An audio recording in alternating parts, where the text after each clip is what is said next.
Hello friends, আজ বানাবো chicken স্যাটে। তো চিকেন স্যাটে বানানোর জন্য আমি এখানে প্রথমে চিকেনগুলোকে কিউব আকারে কেটে নিয়েছি। এইভাবে সমস্ত চিকেনগুলো কিউব আকারে কেটে নিতে হবে। তারপরে আমি এখানে নিয়ে নিয়েছি ক্যাপসিকাম, টমেটো, গাজর আর পেঁয়াজ, সেগুলো কিউব আকারে কেটে নিয়েছি। এরপর চিকেনটা ম্যারিনেশনের জন্য আমি এখানে প্রায় 3 চামচ মতো টক দই নিয়ে নিয়েছি, আর নিয়ে নিয়েছি হাফ চামচ মতো গোলমরিচের পাউডার। এরপর আমি এখানে 1 চামচ মতো কর্নফ্লাওয়ার দিয়ে দেবো।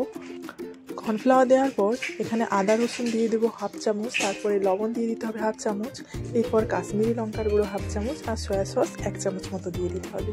তারপর ফ্রেশ টমেটো কেচাপ দিয়ে দেবো প্রায় 1 চামচ মতো।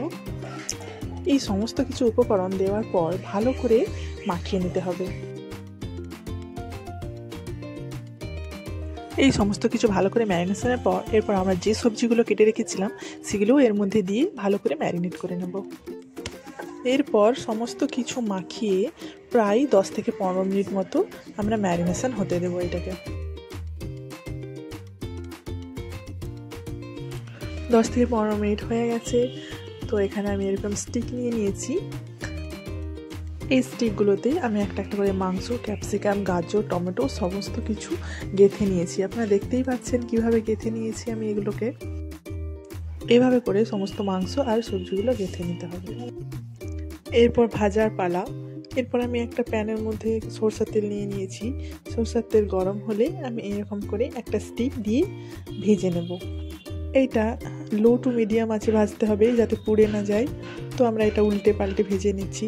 তো আমার এখানে একটাই ধরছিল, 2-3টে ধরেনি, সেই জন্য আমি একটা একটা করেই ভাজছি। এইভাবে করে উল্টে পাল্টে আমরা এটাকে ভেজে নেব। তো আমার ভাজা হয়ে গেছে, দেখতেই পাচ্ছেন।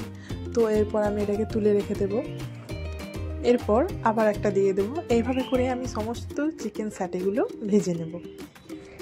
আমার সমস্ত চিকেন স্যাটেগুলো প্রায় ভাজা হয়ে গেছে, দেখতেই পাচ্ছেন কতটা লোভনীয় হয়েছে। এই পর্যায়েও খাওয়া যেতে পারে, কিন্তু আমি এটার একটু আরও স্বাদ বাড়ানোর জন্য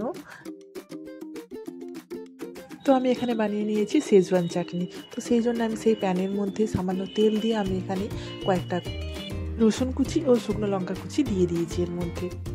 তারপর সেগুলো একটু ভাজা ভাজা করে আমি এর মধ্যে দিয়ে দিয়েছি টমেটো সস। টমেটো সস দিয়ে আরও কিছুক্ষণ নাড়াচাড়া করলে আমাদের রেডি হয়ে যাবে এই শেজওয়ান চাটনি।